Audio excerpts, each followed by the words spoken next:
پارا چنار میں کیا ہو رہا ہے؟ ظلم و زیادتی. ہمارے پارا چنار کے غیور مومنین جو ہیں ان کے ساتھ کیا رہا ہے؟ راستہ بند کر دیا گیا جس سے بیسک نیسیسٹیز جو ہے نا وہ نہیں پہنچ رہی ان تک. اور اگلی بات کیا ہے کہ میں نے کل ہی دیکھا کہ ایک شخص کو امانتاً ہنگو میں دفن کیا گیا. پارا چناری ہے، اس کا انتقال ہوتا ہے، اس کو امانتاً وہاں پر دفن، جنازے تک نہیں جا سکتے، نہ باہر آ سکتے نہ جا سکتے. تو یہ ظلم اور لیکن اس کے باوجود آپ کیا سمجھتے ہیں کہ یہ اہل بیت کے راستے کو چھوڑ دیں گے؟ ان پر اس سے پہلے بھی ظلم ہو چکا ہوا، بلکہ یہاں تک ظلم ہوا تھا کہ وہ پکچرز وائرل ہوئی تھی کہ ان کی جو ہے نا وہ لاشوں کو کاٹ کے ٹکڑے کر کے اور ان کو جو ہے نا وہ رکھ کے تو اس کی ویڈیو بنائی گئی تھی، جلا دیا گیا تھا. لیکن عزیز مطلب وہ کیا ہے، شہید بزرگوار علامہ عارف حسین الحسینی صاحب کا جملہ ہے کہ شہادت ہمارا ورثہ ہے جو ہماری ماؤں نے ہمیں دودھ میں پلایا ہے. شہادت ہمارا ورثہ ہے جو ہماری ماؤں نے ہمیں دودھ میں پلایا ہے.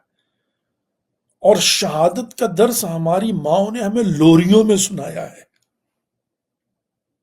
یہ میں اکثر کہا کرتا ہوں کہ وہ چونکہ مجھے ایئرپورٹ کے لیے بھی نکلنا ہے نا، وہ اکثر کہا کرتا ہوں کہ وہ کیا کہتے ہیں، وہ کہتے ہیں جی کہ جب بچہ ہوتا ہے کیا پوچھتے ہیں، شہید یا شہید پرور؟ بیٹا ہوگا تو شہید ہے، بیٹی ہوگی تو شہید پرور ہوگی. یہ جذبہ کہاں سے ملتا ہے؟ کربلا سے.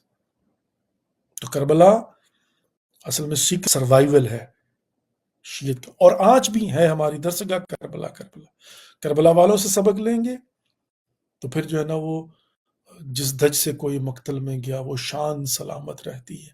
تو پھر انسان کو حوصلہ مل جاتا ہے کہ ٹھیک ہے، مطلب جو ہے نا وہ قربانیاں دینا پڑتی ہیں اور جہاد واجب ہے. اگر سرکمسٹانسز ایسے بن جائیں، شہادت کے لیے تیار رہنا چاہیے، جہاد کے لیے تیار رہنا چاہیے. موت تو بستر پر، موت سفر میں بھی آ سکتی ہے، موت ایکسیڈنٹ میں بھی خدا نخواستہ آ سکتی ہے، موت ہارٹ اٹیک اچانک بھی ہو سکتا ہے.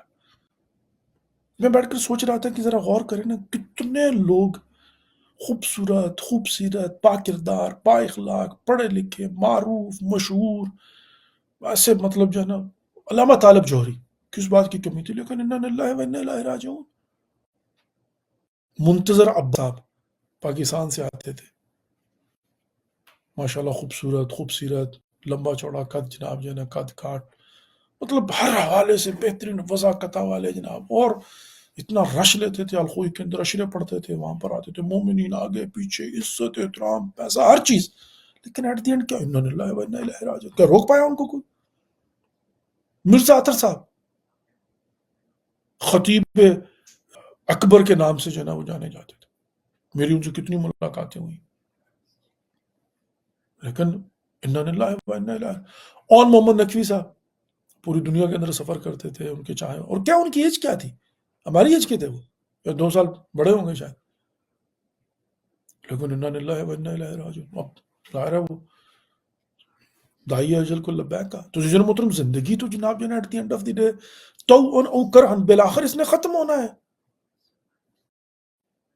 سنے ہوئے نا وہ تو الگ ہے نا، وہ رشید ترابی صاحب، ان کو تو ہم نے دیکھا بھی نہیں ہوا، نصیر اجتہادی صاحب، رشید ترابی صاحب، وہ بڑے بڑے علماء جناب جن کا طوطی بولتا تھا اپنے زمانے میں. عرفان حیدر عابدی، وہ سیاسی بھی، اور ظاہر ہے وہ گورنمنٹ کے وفود کے اندر بھی جاتے تھے، پروٹوکول آگے پیچھے. وہ کراچی میں نکلتا تو پتہ چلتا تھا علامہ نکلے ہیں جناب، علامہ جا رہے ہیں، علامہ صاحب جناب جان.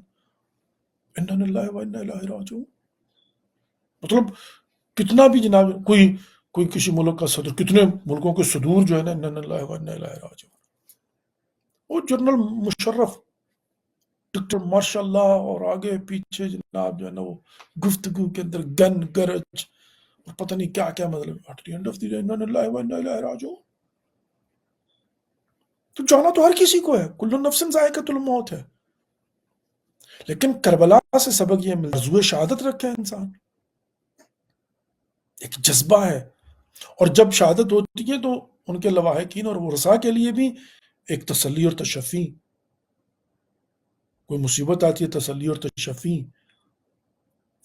کربلا کی مصیبتیں رکھتا ہے، ان پر جب روتا ہے، گریا کرتا ہے، اور جب شہزادی زینب کبریٰ سلام علیہ کی مصیبتوں کو دیکھتے تو تسلی مل جاتی ہے، تشفی ہو جاتی ہے. بہت بڑا فیکٹر ہے. اس لیے کربلا کو پڑھتے رہنا چاہیے، کربلا کو زندہ رکھنے کی ضرورت ہے، کربلا کروانے کی. تذکر دینے کی ضرورت ہے، کبھی کمپرومائز نہیں کریں گے کربلا، اس لیے کہ سروائیول ہی ہمارا اس میں ہے،